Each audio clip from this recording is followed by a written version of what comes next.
Hi, Studio Recapped here. Today, we're going to talk about a movie called Down by Love in the romance and drama genres. Spoiler alert is on, watch out and take care. You won't believe how much your support means. Thank you so much for your support. The story begins with a girl named Anna Amari, who has been in prison for 4 years for financial crimes, being transferred to a facility in Versailles. During the inmate inspection, she takes off her shirt, and her attractive body even catches the guard's attention. When Anna is taken to her cell, we see that the other prisoners are mesmerized by her beauty. Later, we meet 2 of her cellmates, Zoe and Aida. They welcome the girl and get to know her. Another cellmate named Sonia was also there, but from the start, she had an aggressive and hostile attitude. They start talking about the fashion show that was supposed to be held in the prison. Other inmates who were working when they didn't see a guard around paused and smoked cigarettes. But as soon as the prison warden, Jean Vermeil, arrives, the prisoners quickly get back to work, while the smell of smoke still lingers in the air. Jean scolds them and reminds them that they are not allowed to smoke inside the building. Anna was silent and, like the other prisoners, didn't respond to the man's questions. This piqued Jean's curiosity. While the prisoners are getting ready for the fashion show, Zoe insists to the organizer, a girl named Pilar, that Anna should be included in the fashion show. Pilar refuses, which leads to an argument between them. But one of the inmates intervenes and gives Anna a dress for the event. We see Jean's fascinated gaze on Anna during a show. The next day, Anna meets with the warden. Anna requested that after her trial was over, she be sent back to the same prison so she wouldn't lose her job in the kitchen. Aware that she was being transferred to a facility near the city, she is worried about whether her position will remain the same when she returns. While Jean promises to do his best, he doesn't guarantee anything. Jean was very curious about Anna's case. Later, Jean and his wife, Elise, attend their daughter's ballet performance. Then they meet with their daughter's teacher. The teacher claims that both of their jobs are harming the child. Jean gets upset and says, "We are government employees, not criminals," and leaves. Elise tries to calm her husband down. In prison, Anna's mother visits her and shows her a jacket she bought with the money Anna had sent. Anna asks her mother to be more careful with her expenses because her income in prison was very low. During break time, Pilar comes and disrespects Anna, leading to a fight between them. Later, Jean visits Anna and scolds her for the fight. Jean claimed that he only intended to help the girl. Anna talks about her life and is very worried that her mother lives alone and is in need. She planned to go to college after prison and was already attending classes in prison. Later, we see Anna working in the kitchen where she cuts her hand. Zoe quickly helps her and bandages her hand in the cell. Seeing the moment as an opportunity, Zoe gets close to Anna to kiss her, but Anna pulls away in disgust. In reality, Zoe's kindness toward Anna had always been motivated by something else. After meeting with her lawyer, Anna tells Jean that she might be sentenced to 15 years in prison. Jean wishes her success and says he will try to keep her kitchen job for her. Anna prepares for the first day of her trial. In court, her lawyer tries to make Anna's outfit more provocative. In her cell, Anna writes a letter to Jean explaining her situation and once again saying she hopes to return to the kitchen job. Jean was in his study reading the letter when his wife called him to bed. The next morning, Jean tries to attend Anna's last trial session but fails. In the end, Anna is sentenced to 9 years in prison. Upon returning to Versailles, Anna meets Jean, who suggests appealing the case. Since more than 4 years of her sentence had passed, an appeal could reduce Anna's punishment. Anna curiously asks how she can shorten her sentence, and Jean emphasizes the importance of good behavior. Jean arranges an opportunity for Anna so that, in addition to her kitchen work, she can do office work once a week.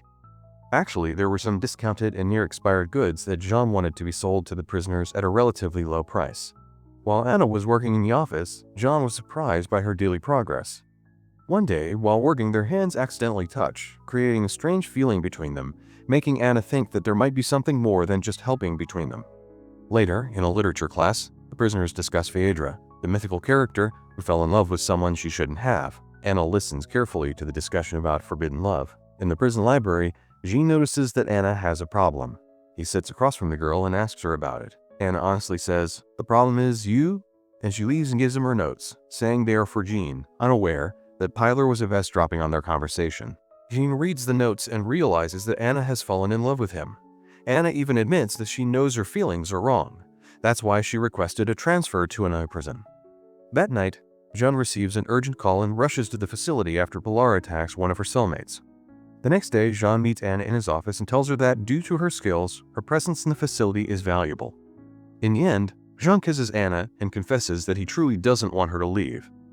Later in the story one day, the warden enters his office and sees Anna in seductive clothing, decorating the walls with paintings. Jean wakes up suddenly, revealing that this scene was just a dream. Jean summons Anna for another meeting and regretfully admits that their closeness was a mistake, and that he is now ready to approve her transfer request. Anna gets upset and leaves. Meanwhile, Elise volunteers to hold an art class for the prisoners. Knowing that Jean was wanting, Anna deliberately takes off her clothes, using the moment to provoke him. At home, Jean is cooking when Elise walks in naked. Elise had noticed that Jean couldn't take his eyes off Anna during the art class. Jean denies it, but they end up making love. In prison, Anna, unable to sleep, goes to Zoe's bed. After being rejected by Jean, she wanted to use this as a way to forget him. Following Pilar's actions, Jean informs her that she will remain in solitary confinement until her transfer. Pilar threatens to expose Jean and Anna's relationship, but he ignores her. Jean notices that Anna didn't show up for office work and has decided to cut her hair. He visits Anna and orders her to return to work. She claims she's being transferred to another prison and Jean tells her she's staying. In the office, Jean and Anna reconcile. He continues cutting Anna's hair. Jean opens up about his personal life, admitting he's married, but saying nothing about his daughter. Anna also cuts Jean's hair. Later, we learn that Anna's transfer request was denied and she is staying in the same prison. A moment of intimacy grows between them. At home, Elise compliments Jean's new haircut. Jean watches a TV program featuring Anna and Zoe. Anna confesses on the show that she has feelings for someone but is uncertain about their future after her release. The next day in the office, Jean and Anna share another passionate afternoon together.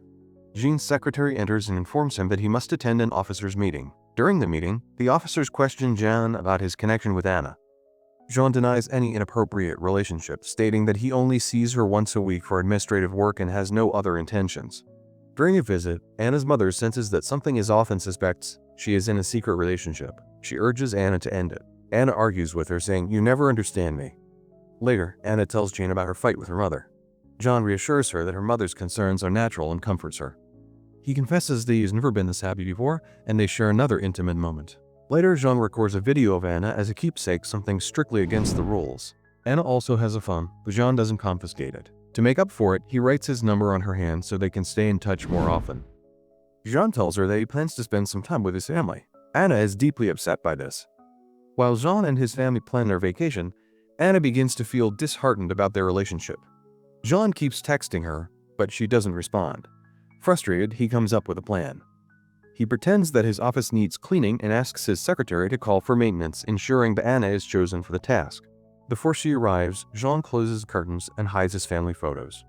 When Anna enters, she scolds him for treating her like an object and reminds him, "I'm all you have." During his vacation, Jean can't stop thinking about Anna.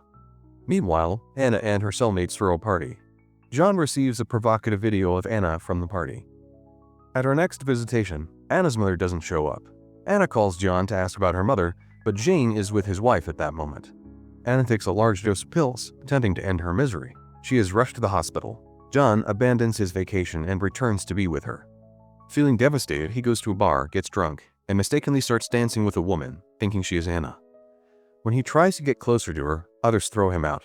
Back in the hospital, Jean sees Anna's mother, who tells him that Anna is recovering. But a police officer stops Jean from seeing her. At home, tensions rise between Jean and Elise. Meanwhile, prison officials interrogate Jean. They have received a letter from an inmate exposing his relationship with Anna. Jean is informed that Anna will be transferred to another prison. At home, Jean is surprised by his family, who throw him a birthday celebration. Elise gives him an ultimatum. He must choose between Anna and his family. That night, Jean contemplates his decision. Imagining a life with Anna, he leaves his home. Sometime later, in his new apartment, he is woken up by the doorbell. It's Elise and their daughter coming to visit, but Jean doesn't open the door. He wants to be alone. Disguised as a worker, Jean sneaks into the prison where Anna has been transferred. He climbs to the rooftop to watch her. Setting fire as a distraction, he then calls Anna and tells her that the fire was his doing. He wants to keep their relationship discreet. Jean reassures her that they will see each other soon, especially if she can get a temporary release. Before the call ends, Anna thinks about building a life with Jean and asks him not to forget her. After applying for a sentence reduction, Anna is granted a shorter term and a planned leave. As scheduled, she and Jean check into a hotel and share an amazing time together. However, during their lovemaking, Anna suddenly feels uneasy. She confesses that she feels guilty because she knows Jean has a wife and child. Jean comforts her, promising to fix the situation. He buys cigarettes and a lighter from store, then gives Anna a SIM card so she can contact him from prison. Jean returns home to take his daughter to school. There, he confesses to his wife that he loves Anna. Before Jean leaves, Elise hugs him and says, think carefully and choose the right path. I won't wait for you forever. Elise is left alone. Meanwhile, Jean's phone rings and Elise answers it. Recognizing Anna's voice, she bitterly tells her that she has ruined their lives and that everything would be better if she disappeared. Anna had called to tell Jean she was pregnant, but she couldn't bring herself to say it. Her cellmate urges her to go to the hospital to check on her condition. However, Anna decides to keep it to herself. She wanted a family, but not at the cost of destroying one. No matter how hard Jean tries, he can't reach Anna. The police come to arrest him. During a search, Jean sees Anna being taken away by officers. He is shown reports of his calls with Anna and CCTV footage of him buying the SIM card. Jean remains silent and, despite the authorities' efforts, refuses to confess. In the end, he is sentenced to 3 years in prison for providing a SIM card to an inmate and having an inappropriate relationship with her. However, he is released on probation under the condition that he never contacts Anna again. Anna remains in prison until her release day arrives. When she walks free, Jean defies the court order and goes to see her. As he urges her to get in his car, Anna reminds him they shouldn't be there, but Jean gets out, kisses her, and tries to convince her to leave with him. Suddenly, a stranger approaches. Anna quickly walks over to the man, leaving Jean behind, and walks away with him. Furious, Jean rushes toward Anna, yelling that he gave up everything for her. The stranger intervenes, shoving Jean to the ground. Anna looks back at him before leaving. After this, Jean attends his daughter's dance performance and sees his wife there. Meanwhile, Anna and her companion visit a clinic. She decides to terminate her pregnancy. A year later, Jean appears in court for his final hearing. Before the trial begins, he and Anna lock eyes and share a small smile. It is a smile filled with deep understanding and mutual affection. But they both know their paths have diverged forever,